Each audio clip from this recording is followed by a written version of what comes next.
Même en souris, si tu veux. L'homme, l'ancien ministre de la Culture, à 2 reprises, je crois, à 2 ou 3 reprises, l'homme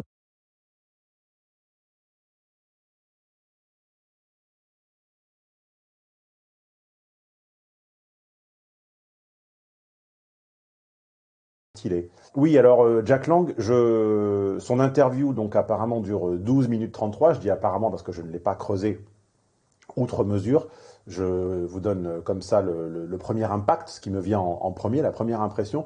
Je me suis simplement permis de sauter les 4 minutes, les premières 4 minutes 30, où apparemment il est question de Trump et de Biden. Je vous laisse imaginer évidemment quel parti il a pris. Moi, ce qui m'intéresse, c'est son rapport à l'inceste et à la pédophilie. Bien. Qui veillerait à l'honnêteté de l'information. Parce que justement, sur les réseaux sociaux, vous avez dû voir tous ces témoignages poignants, plus que poignants d'ailleurs, avec le hashtag #MeTooInceste, et je n'ai pas lu, je vous répète ma question, d'indignation de votre part, Jack Lang, sur cette affaire et ses conséquences. Oui, je ne peux pas m'indigner à chaque minute, simplement, puisque vous m'interrogez, je vous dis mon sentiment. Variable. Et vous m'interrogez, vous êtes une grande radio. Alors je vous réponds. Première, il ne faut pas tout confondre là encore. C'est une honte qui a été accomplie par Olivier Duhamel. C'est une honte. Là, techniquement, il est en train de dire que c'est une honte, donc il ne ment pas.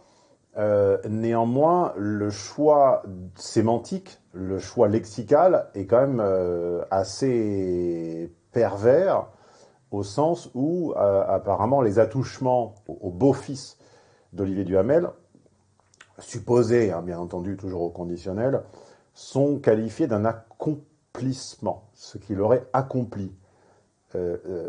Pour un lettré et pour un homme de culture, ce choix me paraît hautement discutable. C'est une honte. Il n'y a pas de mot pour désigner l'inceste, pour désigner la pédophilie. C'est révoltant. Et moi, ça me révolte d'autant plus que j'ai connu comme collègue, je suis professeur de droit, comme lui, comme collègue Olivier Duhamel, qui est par ailleurs un grand juriste. Et nous avons participé ensemble à l'élaboration de la réforme constitutionnelle à l'époque de Nicolas Sarkozy. Et ces bruits insistants de... Donc là, très bon recadrage de Sonia Mabrouk, puisqu'il est en train de filer à l'anglaise. Hein. On aurait pu dire filer à l'arabe, hein, puisqu'il est président du monde arabe. Il file à l'anglaise, Jack Lang, en détournant l'accusation principale sur les titres, le poste et les réalisations. C'est pas le sujet, en fait. On te demande de réagir, tac, un demi, pas pour mensonge frontal, mais pour petite escapade à l'anglaise devant une question qui est pourtant très très clairement posée.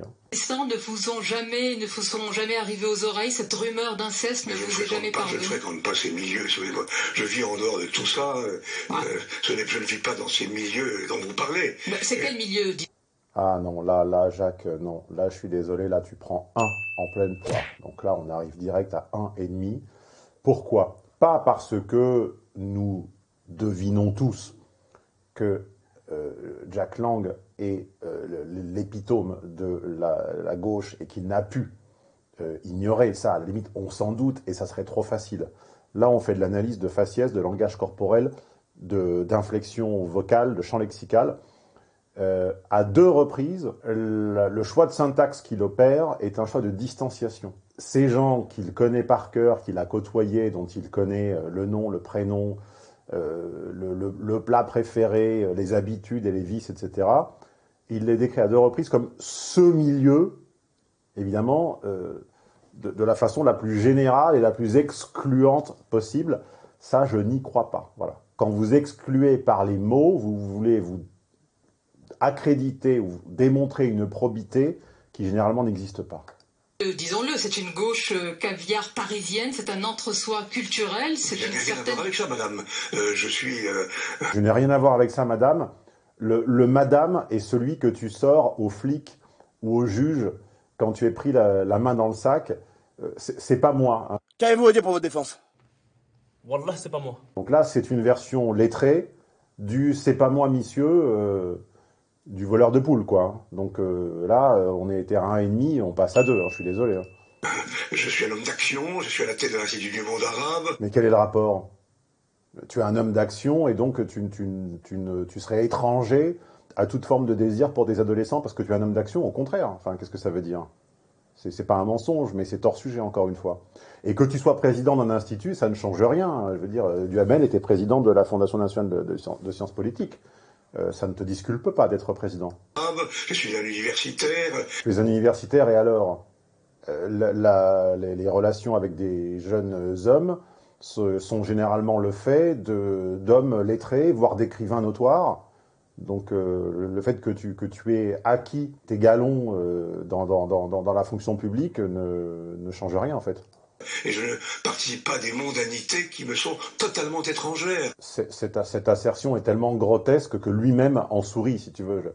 L'homme, l'ancien ministre de la Culture, à 2 reprises, je crois 2 ou 3 reprises, l'homme de la mondanité et l'homme de la fête, nous explique que tout à coup, ça n'a jamais été un mondain. Enfin, lui-même n'arrive pas à s'empêcher d'en sourire. Donc là, je suis désolé, nous étions, je crois, à 2, on passe à 3 là. On est déjà à 3 mensonges, hein, en 1 minute 30. Hein. Étrangère. Bon, donc, par conséquent, encore une fois, j'ai découvert, comme vous, en lisant ici ou là, ce qui se passait ici. Il y a beaucoup trop de mouvements de main pour quelque chose de sincère. Ça, c'est culturel, le mouvement de main, ça dépend des pratiques de chacun. Mais là, pour un propos aussi simple, chaque parole est appuyée. En plus, il a ce tic de politicard des années 80 qui soulignait toujours le mot action en serrant le poing. Non, ce langage corporel me met en garde et je le passe à 3,5. Et là, Sauf que vous avez signé une tribune, Monsieur Jack Lang, à la différence, par exemple, de moi. C'était il y a 40 ans, 77, avec d'autres signataires et même des grands noms, mais il y avait aussi Gabriel Matzneff, une tribune pour décriminaliser les rapports sexuels avec les jeunes. C'est une connerie, alors c'est une connerie. Vous l'avez jamais regretté, c'est seulement Oui, mais je l'ai aujourd'hui. dit et redit, vous me demandez mon sentiment.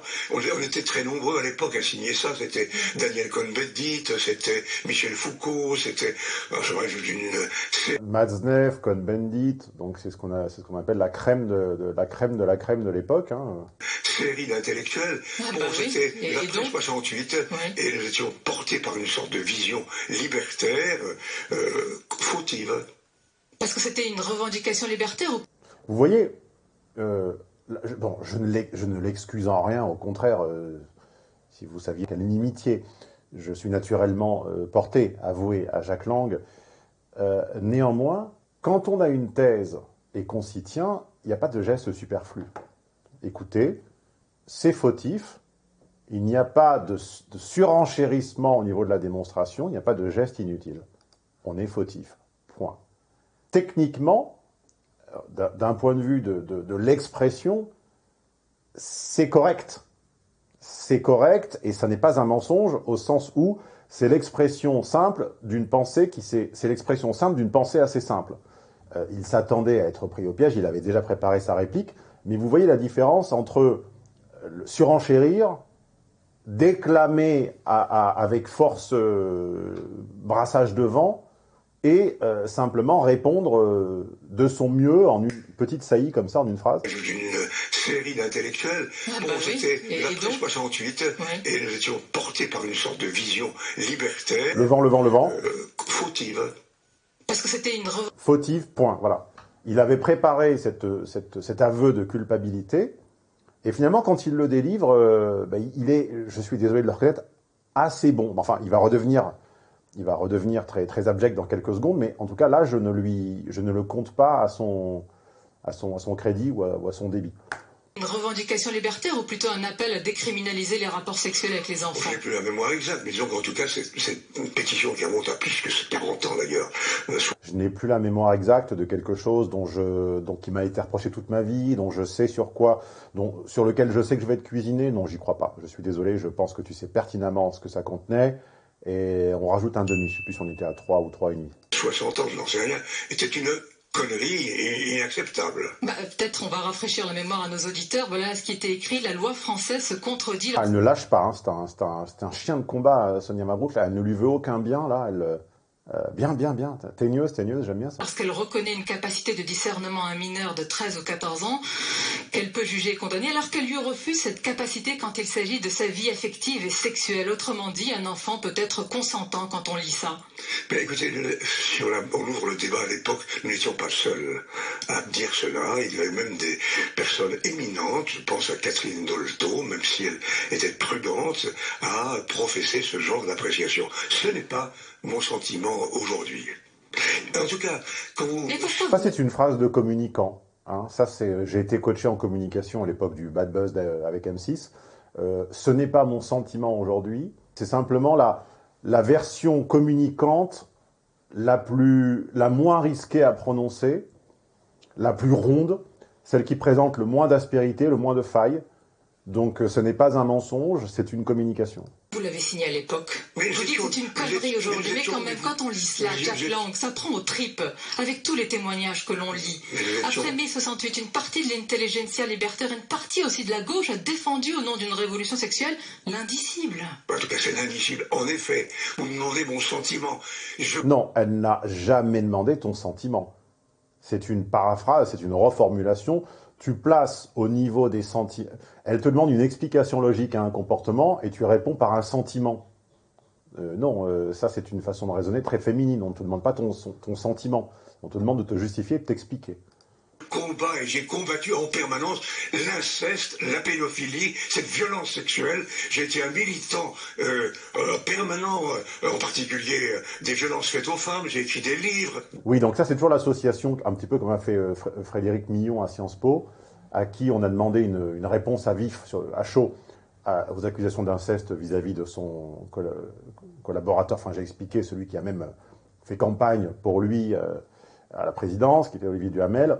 Et il a tout de suite fait une association, selon moi coupable, entre venir souhaiter bonne nuit dénudé à son beau-fils de 14 ans en exigeant de se voir prodiguer des faveurs, et les violences faites aux femmes. Sachant qu'à 14 ans, tu es mineur, alors que quand on dit femme, on présuppose des adultes, c'est-à-dire des gens qui ne sont pas sous curatelle et des gens qui ont normalement le discernement de subvenir à leur intégrité physique.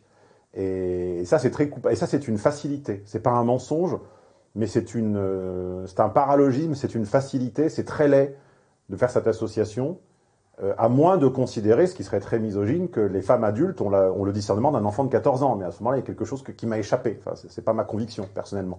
Demain, les femmes, j'ai réclamé que le viol soit considéré comme un crime. Donc, je n'ai pas à me justifier à l'instant. Mais non, voilà. mais... Bah, si, justement, comme on l'a déjà vu avec l'homme synthèse, le néo-féministe acharné, l'homme du trouble, le cuck, le candole, Thomas Messia, il a été démontré par la puissance de Twitter et par l'exhumation de ses tweets anciens que celui qui se veut maintenant l'ami des femmes, en fait, publiait des commentaires hautement et abjectement misogynes et sexistes sur les Miss et ses copines, en fait, qui n'arrivaient pas à piner dans les années 2014-2015. Et de la même façon, quelqu'un qui s'engage de façon trop ouverte, hein, ouverte, le suffixe d'ouverte, c'est verte, verte, vertueux, vertueuse, combat vertueux.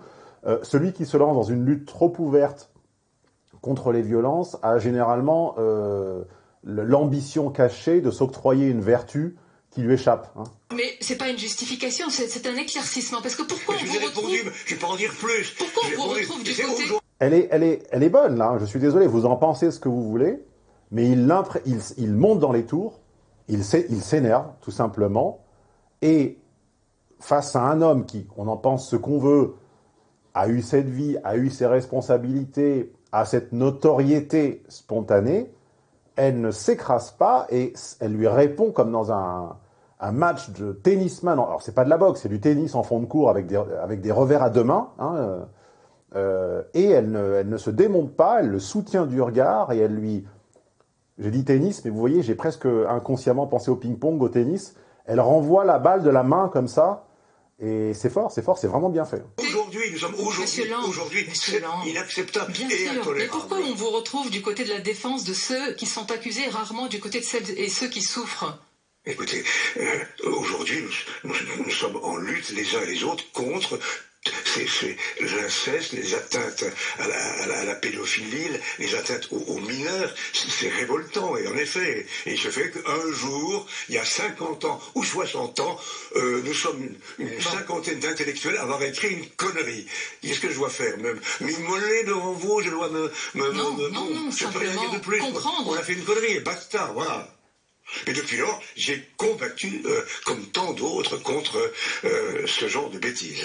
Oui, les combats d'un temps révèlent finalement de façon quasi certaine, comme au Carbone 14, les conneries de celui d'un temps qui a précédé, quoi. Donc, il faut toujours se méfier maintenant, désormais, vous le saurez, avec les gens qui vouent le reste de leur existence à la défense acharnée d'une minorité, qu'est-ce qu'ils leur ont fait avant, quoi. Et je n'emploie pas le nom minorité tout à fait au hasard. Minorité. C'est-à-dire qu'il ne faut plus faire semblant, quand on fréquente à Jeffrey Epstein, de dire sur lui une personne charmante, courtoise, très agréable, entourée de jolies femmes. Tout ça ne... Oh là là, elle monte à la volée, là. Elle était en fond de cours, elle monte à la volée. C'est beau, Sonia, c'est beau, c'est beau. Plus raison d'être. Écoutez, ça, vous faites un mélange, un amalgame qui n'a pas de sens. Eh ben, il lui reproche exactement... En fait, il a beaucoup de F malsain langue, parce qu'il lui reproche exactement ce qu'il a fait tout à l'heure. Tout à l'heure, il a fait un amalgame entre l'inceste et les violences faites aux femmes. Là, elle lui parle de monsieur MeToo, monsieur violence faite aux femmes, en l'occurrence Epstein, et du coup, il lui reproche l'amalgame. Non, c'est exactement toi qui as commencé sur le jeu des amalgames, Jack. Pour le coup, je t'en mets un de plus, là, parce que ça, c'est de mauvaise foi. Donc, je sais plus si on était à 3,5, on passe à 4,5 ou quelque chose comme ça. Enfin, vous verrez sur l'écran le compteur. Quelqu'un peut être un instant un homme charmant, et on découvre 3 ans après qu'il est un salaud. Voilà. Ça vous est arrivé sûrement d'être aimable avec une personne charmante et de découvrir 3 ans après que c'est une ordure. Ça, c'est la vie. Et on ne va pas tout à coup pénaliser ceux qui ont été dans le passé aimables avec des gens qui se sont révélés plus tard comme des ordures. Donc aujourd'hui, il y a un point sur lequel je reviens. Votre histoire que l'histoire de Duhamel entache la gauche, c'est inadmissible de dire ça. Moi je dirais, je n'ai pas de rapport avec cette famille. Qui le dit? C'est la fille de Bernard Kouchner. Je n'ai pas de rapport avec eux. Et là, comme il se rend compte qu'il va être évidemment tapé sur les doigts, puisque c'est vérifiable, hein, quasiment pas. C'est la fille. Je suis désolé, alors fallait pas dire que t'en avais pas. Donc un demi de plus, hein, ça commence à... On arrive dans la zone rouge là. Kouchner, Aujourd'hui, l'omerta, si elle existe ailleurs. Partout en France. Mais bien sûr, elle n'est pas réservée à un certain milieu. Mais elle ne concerne pas la gauche, elle ne concerne pas la droite, elle concerne toutes les familles, elle concerne tous les milieux. Et c'est dans des villages et dans des villes. Oui, non, mais il y a des familles et il y a des milieux qui ne passent pas leur existence et leur carrière politique à donner des leçons d'éthique, de morale, d'ouverture, d'amour de l'autre, etc., etc. Il y a des gens qui ferment leur gueule. Donc à la limite... Sur ce point, vous pourriez peut-être, chère gauche, les imiter. C'est une chose absolument abominable et monstrueuse. Et d'ailleurs, Christine Angot, en son temps, avait écrit un livre admirable sur Non, Christine Angot et livre admirable, c'est un oxymore, hein, c'est pas possible. L'inceste commis par son père. Et donc, je crois qu'il faut prendre des mesures, en effet, pour tenter, on en parle intelligemment aujourd'hui, pour tenter de mettre fin à cette dictature ou à ce que j'appelais cette omerta.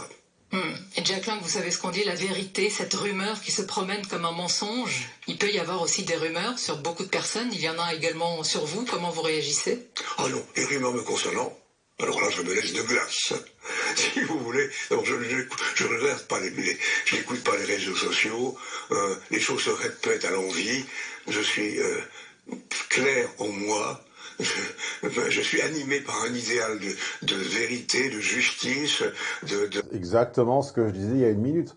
Personne ne te demande de rabâcher à l'envi que les seules vertus qui t'animent sont la justice, l'accueil, la tolérance et machin, etc. Quand on a le ding-ding des casseroles, la queue de comète de casseroles qui te suit partout. C'est ça qui est insupportable en fait. On ne te reproche pas d'être imparfait. Tout le monde est imparfait. Bon, bien, fort heureusement, tout le monde n'a pas touché les gosses. Mais par contre, ne te pare pas de vertus qui ne t'honorent pas, mais qui te déshonorent. Voilà, c'est tout. Et les rumeurs, tous les hommes politiques en ont subi. Et François Mitterrand... Oui, mais pas les mêmes. François Mitterrand, que tu t'apprêtes à citer, sa rumeur, c'était d'engrosser des admiratrices. Admiratrices qui, jusqu'à preuve du contraire, étaient majeures. Les rumeurs à ton sujet, Jack Lang, à ma connaissance, tu n'as pas engrossé de femmes. Et en plus de cela, manifestement, il y a quand même une différence aux yeux de la justice française entre avoir plus de 18 ans et moins. Et je ne crois pas que François Mitterrand, en dépit de tous ses vices, s'intéresse à beaucoup à des femmes de moins de 18 ans. Que toi, le bruit court. Mitterrand, qui, vous le savez, était un homme que j'aimais, que j'aime toujours, que je respecte, a été l'un des hommes les plus haïs de France. Et on a propagé sur lui les pires saloperies. C'est la vie. Bon, il faut, en même temps, quand on est un responsable public, il faut garder un peu de calme et de tranquillité sur ces sujets. Et d'ailleurs, j'excuse, je reviens au point principal. J'allais conclure. Il faut en finir. Ça, c'est un point important qui ne me concerne pas moi, avec l'anonymat. Vous êtes journaliste, vous signez. Votre nom est... Mais tous ces saligots qui propagent des et faire attention à ce qu'on signe. Pardon, et faire attention toujours à ce qu'on signe, même si c'était il y a 40 ans. Et vous... Oh là là là là, l'uppercut de fin d'interview quand il tente de débrayer et qu'elle remet le couvert et qu'il a monté la garde et en dessous elle lui rebalance la pétition au moment du générique où il ne pourra répondre. C'est du très très grand Mendes. Du grand Mendes. Vous avez raison sur l'anonymat. D'accord, mais ne faites pas l'amalgame. L'anonymat doit être, il était signé. L'anonymat doit être levé. On ne peut pas sur les médias, sur les réseaux, propager des insultes à l'égard de personnes de toutes sortes. C'est-à-dire, c'est pas seulement des gens connus, c'est toutes sortes, des règlements de compte. Il y a parfois des jeunes qui ont été conduits au suicide, des lycéens, des jeunes parce qu'ils ont été insultés, calomniés. Bien sûr, merci Jack Lang. En tout cas, vous avez répondu aux questions ce matin et je crois que c'était l'une des premières fois où vous vous exprimez sur ces sujets-là. Merci. On reparlera en temps utile de l'anonymat sur les réseaux pour deux raisons. La première, c'est que je ne suis pas totalement en désaccord avec lui. Et la seconde, c'est que j'ai vu au tribunal, totalement par hasard, qu'en réalité, l'anonymat est très facile à lever, puisqu'avant l'affaire qui me concernait, pour laquelle j'étais partie civile, j'ai vu des internautes que leur hébergeur avait balancé parce qu'ils avaient critiqué une marque. Donc ne vous croyez pas si protégé que ça. Sachez que les hébergeurs, les plateformes, etc., vous balanceront sans aucune vergogne en cas de plainte. Je l'ai vu. Donc, on reparlera de tous ces sujets en temps utile. Bref, combien de mensonges par minute Jack Lang est-il capable de débiter quand il est poussé dans ses retranchements? Vous le savez. Maintenant, suggérez-moi d'autres menteurs et d'autres vidéoscopies en taguant vidéoscopie, hashtag VIDEOSCOPIE, sous les contenus que vous aimeriez voir disséqués. Le petit pouce si ce contenu vous a plu. Et évidemment, si vous vouliez en profiter d'autres du même thème, du même type, c'est le moment de parcourir la playlist vidéoscopie de la chaîne et de vous abonner à celle-ci. Et je vous dis à la prochaine fois. Vous ne pouvez pas correctement traiter un problème tant que vous n'êtes pas correctement capable de le décrire. C'est-à-dire que tant que vous ne savez pas décrire correctement un problème, ce que vous croyez être une solution, en fait, ça sera tiré au hasard. Et quand vous tirez au hasard, la probabilité que vous atteigniez votre cible est extrêmement faible.